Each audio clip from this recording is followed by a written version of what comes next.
Well, Netflix in the early days, we're talking about the late 90s, was terrified that it was going to go out of business. They were they were mailing DVDs, and it was very expensive to do that, so they weren't making any money. And Blockbuster was this colossus. And so Reed Hastings, the founder of Netflix, gets on an airplane, goes to Dallas to try and convince Blockbuster to come together and partner in some way.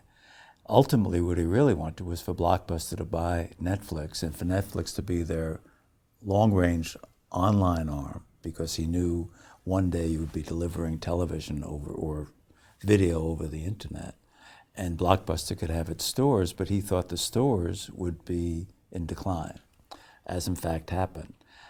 Blockbuster, in retrospect, stupidly declined to invest in Netflix.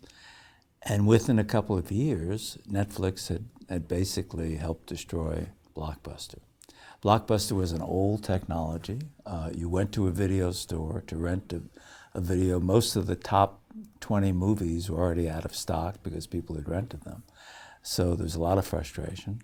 And Netflix was basically, get what you want when you want it, and knew that they would move away from the DVD business to the download video business. So you could watch as many, you could never run out of stock. I think it's very accurate to compare Netflix to a book, and I think that's part of the forward vision that Hastings had. If you think about the way what Netflix has done with what has come to be called binging, it basically replicates a book, because it basically says, you want to watch House of Cards or Orange is the New Black, you don't have to wait and watch it at 10 o'clock on Friday nights or 8 o'clock on Thursday nights.